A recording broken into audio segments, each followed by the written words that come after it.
In today's video, we're going to be looking at the Module 2 examples from the lecture guide. So we're going to be going through the solutions of these today to try to see if we can understand what's happening in this section.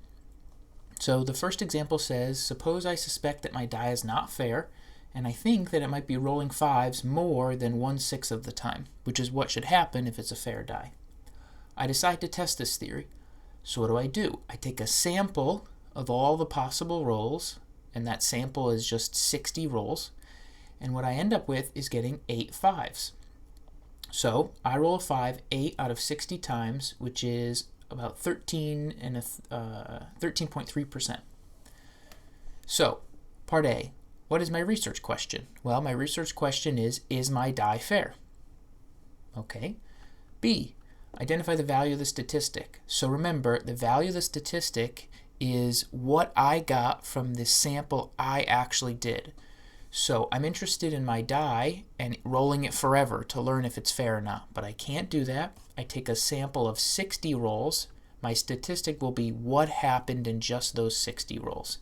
So that's p hat because it's a proportion. See how we have a fraction here? Anytime you're seeing fractions like this, percentages, you should be thinking, okay, I'm probably doing proportion. So it's p hat is 8 out of 60, or that 13.3%. All right, describe the parameter of interest. So remember, this is very similar to the statistic. If my statistic is a proportion, so is my parameter. If my statistic is a mean, so is my parameter. So these are really connected. Okay, so the parameter would be the long run proportion of times that my die rolls a 5. So the symbol would be pi, and it's unknown because I can never roll my die forever. All right, so what you should be thinking of and try to remember is the parameter is the way I measure something about my whole big population. The statistic is the same measurement, type of measurement, proportion in this case, but just for my sample of 60. Okay, so it says, what is the value of the parameter if my die is fair? If my suspicions about the die are true, then what would we know about the value of the parameter? So let's start with the first one. If my die is fair, then the proportion of times I would get a 5 should be 1 out of 6. There's one side that says 5 that I could roll and get it on. There's 6 total sides that it could roll. So 1 out of 6. So then if my die is fair, I should roll a 5 1/6 of the time. Okay, but I think that my die is rolling 5s more than 1/6 of the time, right? So then what does that mean for the parameter? If I think that my die is weighted towards 5s, then the true parameter, the true proportion of 5s that the die really will roll in the long run should be greater than 1/6. So that's important. We have to hold on to being able to do that. So you see the word more here, that puts the word greater here. Okay, so what's going on here? Well, there are two options. Either my die is fair and everything's okay.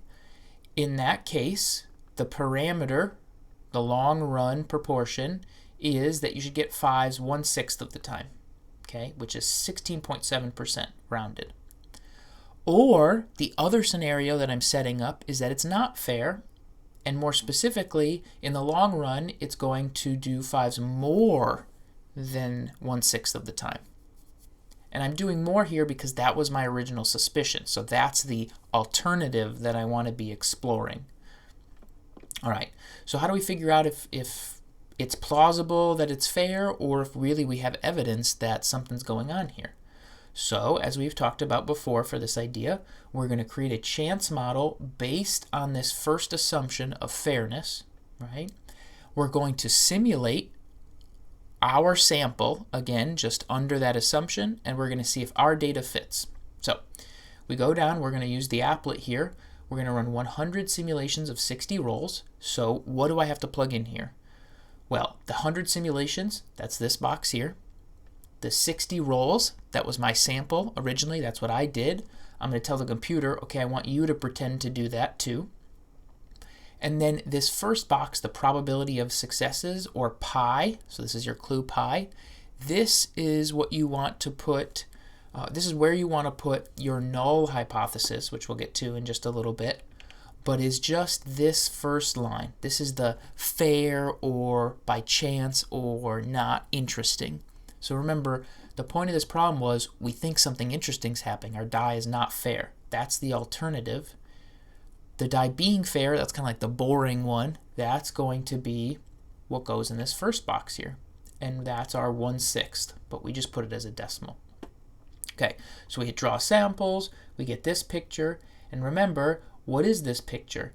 Each one of these dots, let me zoom in a little bit so we could see it better. So each one of these dots represents the computer doing 60 simulated die rolls and telling you the proportion of 5s it gets. So for this dot here, 5% of the time it ended up rolling a 5. For this dot here, 25% of the time out of those 60 rolls, that one experiment, it ended up with a quarter of those getting 5s. Okay, so this is what it should look like for a fair die to be rolled 60 times, and then to do that experiment of rolling a die 60 times, 100 total times. This is what the picture should look like. So there's some variation, right? It goes from 5% getting 5s all the way up to, it looks like maybe 28% over here. So that's that's a pretty good range, right? But what we're interested in is the pattern, the middle, kind of this block in the middle of values, because anything in this middle block of values, we're going to say, okay, you know, that seems pretty good. That seems reasonable. But if we get something outside of that block, we'll say, something seems a little weird. So let's go back. What conclusion should we make about this die? So our statistic was 13.3%. So what do? We find this on our picture. So that probably puts it somewhere in here, maybe in here somewhere. So like maybe we're right over here. And our question is, okay, so looking at our model, does that 13.3% fit in the kind of clump of samples that we're going to think of as normal or usual? And it does.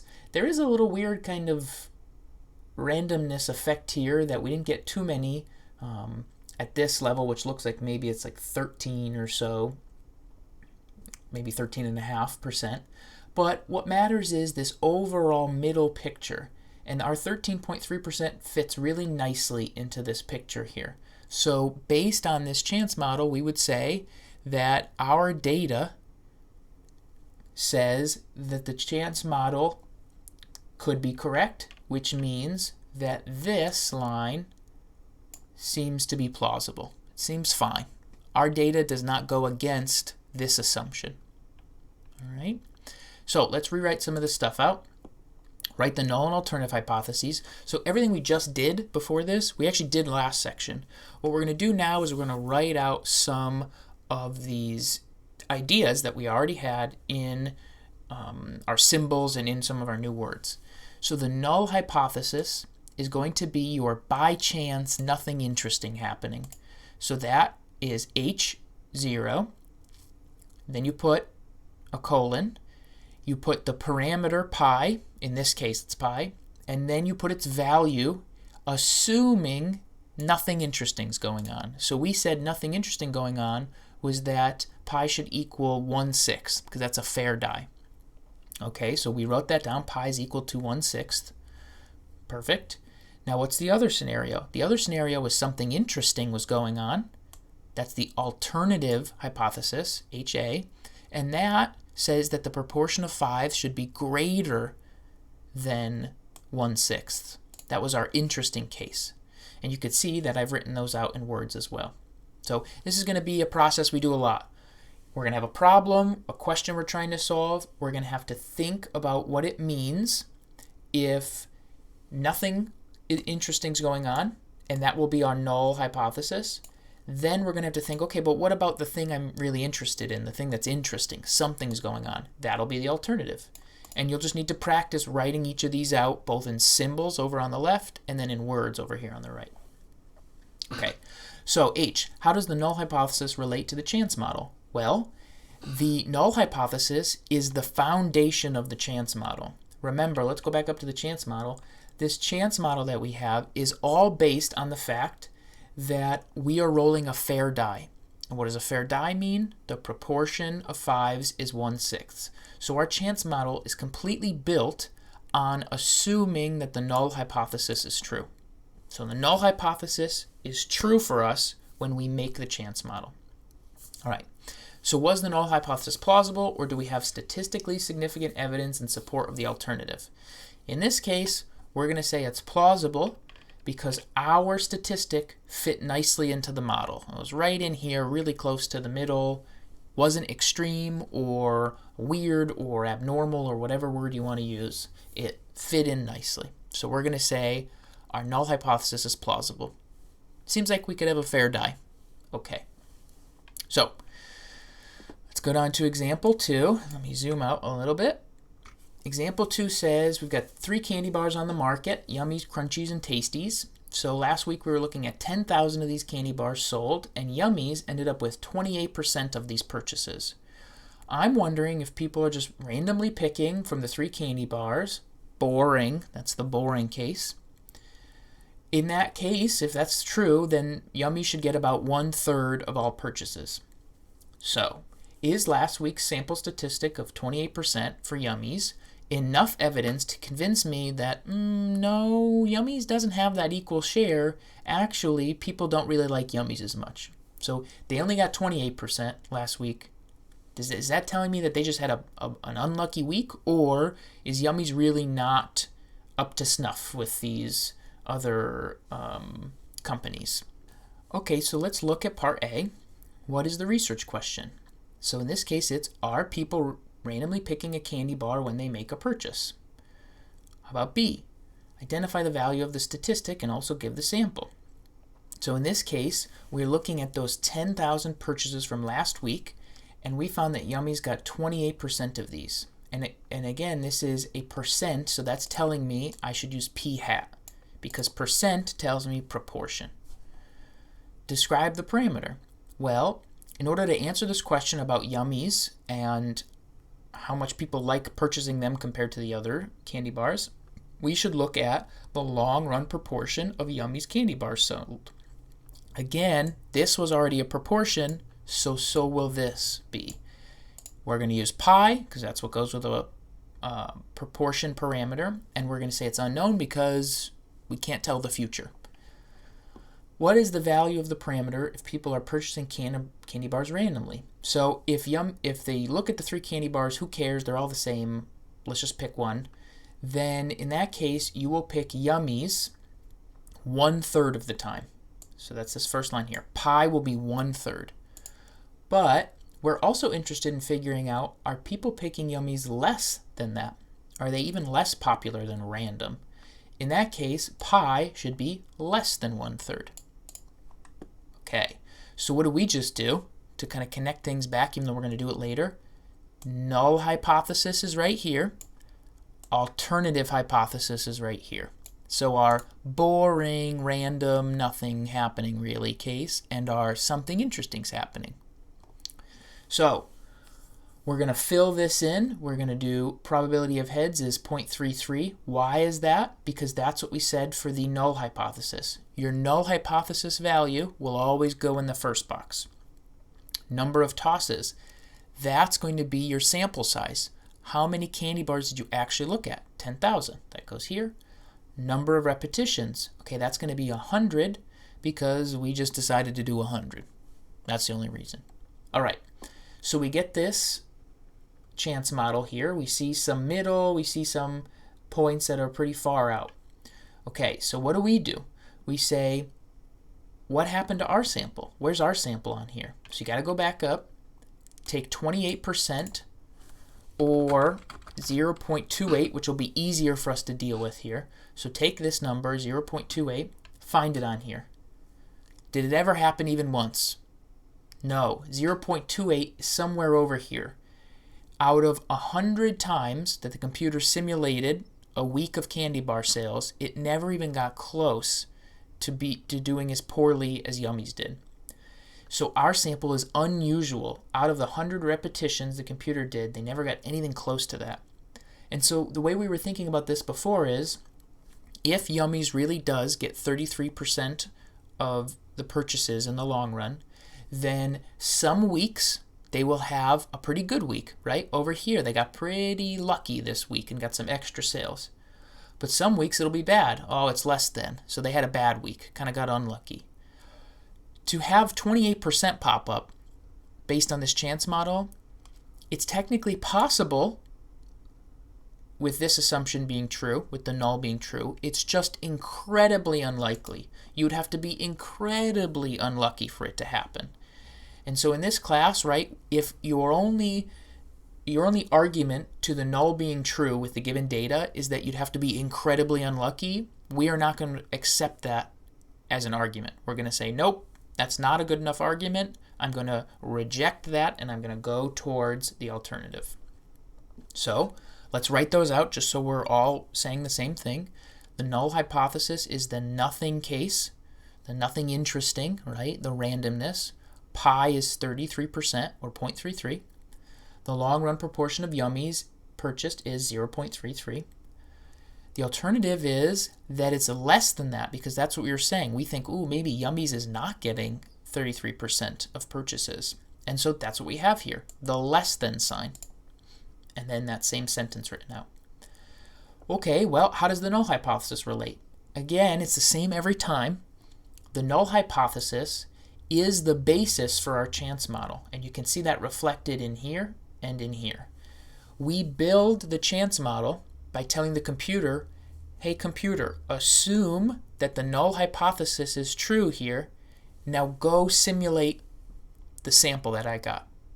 Go pretend to do what I did just a bunch of different times so that I can compare what I did to what it should look like if this is really true. So again, the null hypothesis is the basis for our chance model. So what are we going to say here?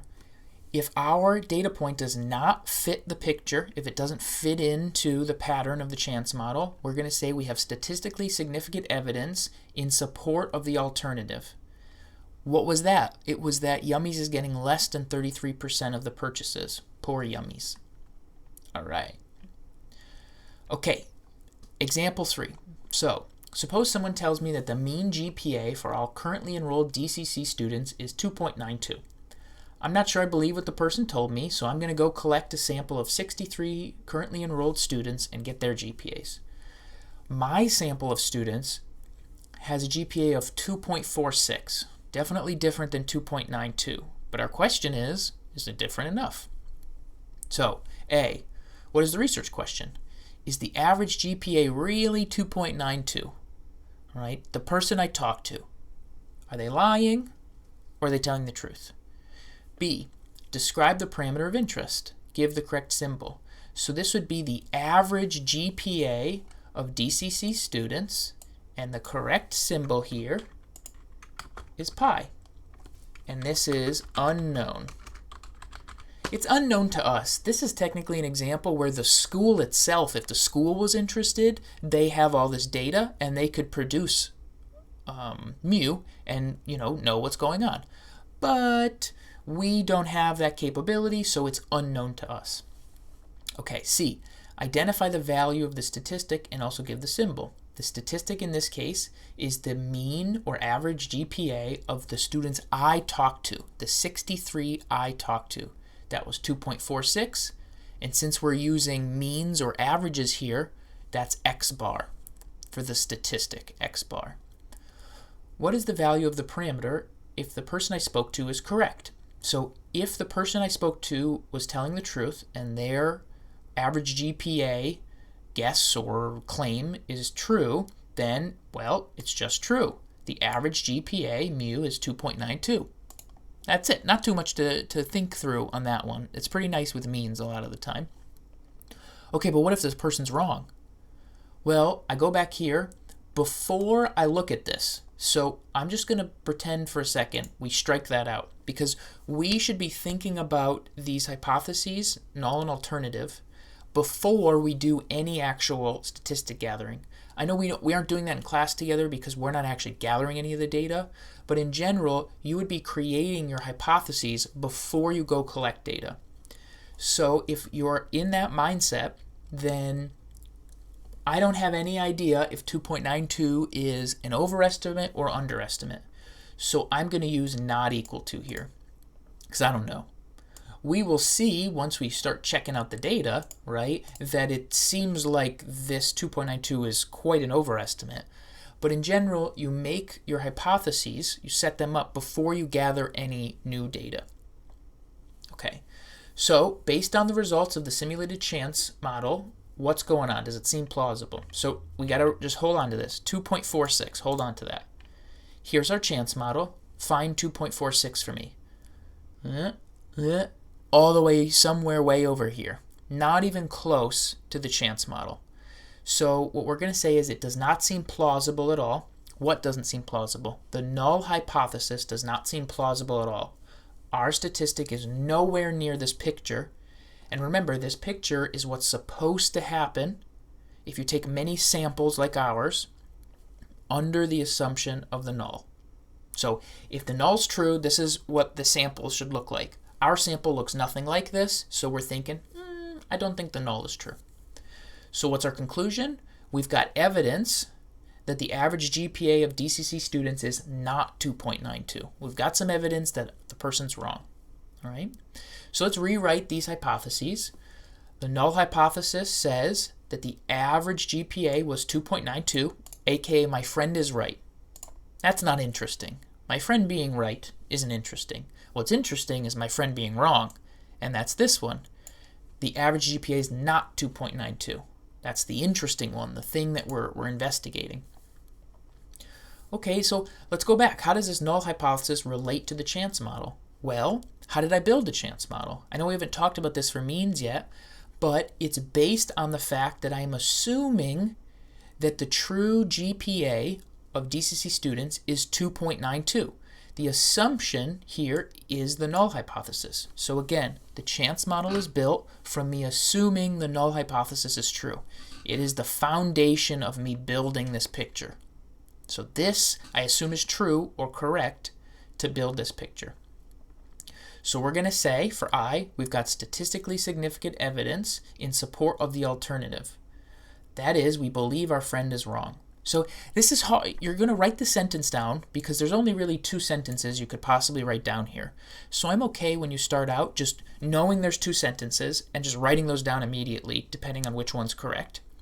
Then what I want you to do is go backwards. So once you get comfortable just saying at this point, okay, my statistic is not in this picture, so I immediately write down we've got statistically significant evidence in support of the alternative. Just like boom, boom. That's as simple as it can be at this point. You can just go, my dot is not near the other dots.